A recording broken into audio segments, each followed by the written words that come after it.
27 রমজান হওয়ার আগে আগে একবার হলেও আমলটা করবেন, 2 মিনিট সময় লাগবে। ভাইরা আমার, কপালটা খুলে যাবে, ভাগ্য খুলে যাবে। আপনার সন্তানের জন্য, আপনার বিদেশের জন্য, আপনার কাজকর্মের জন্য, ব্যবসা বাণিজ্যের জন্য, সকল কিছুর জন্য আপনার ভাগ্য খুলে যাবে। আল্লাহর কসম করে বলছি, এই আমলটা যুবকেরা তোমরা পেলে শেয়ার করে দিবা। আমল না করেও সওয়াব পাবা, শুধু তোমার একটি শেয়ারে তোমার আমল হয়ে যাবে, তুমি আমল না করেও সওয়াব পাবা। ভাইরা আমার, 27 রমজানের আগে আল্লাহর কসম করে বলছি, এই আমলটা ছাড়বেন না। এই আমলটা আপনারা সকলেই করবেন, এই আমলটা সকলের কাছে পৌঁছায় দেবেন, নিজে জানবেন এবং অন্যকে জানাবেন।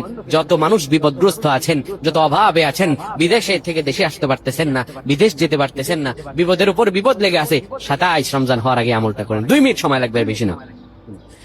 যখন ঈশার নামাজ আপনি পড়বেন, ঈশার নামাজের পরে ওযু করে নেবেন, সুন্দরভাবে পবিত্র পরিচ্ছন্ন হয়ে বিছানাটা ঝাড়ু দিবেন।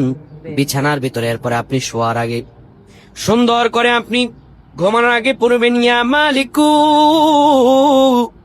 ইয়া মালিকু 100 বার পড়বেন। এরপর ইয়া খাবিরু 100 বার পড়বেন। তারপর একবার দুরূদ শরীফ পড়বেন। এরপরে 2টা হাত তুলে আল্লাহর কাছে যা দোয়া করবেন, আপনার দোয়া করতে দেরি হবে, আমার আল্লাহ কবুল করতে দেরি করবেন না। আল্লাহুম্মা আমিন।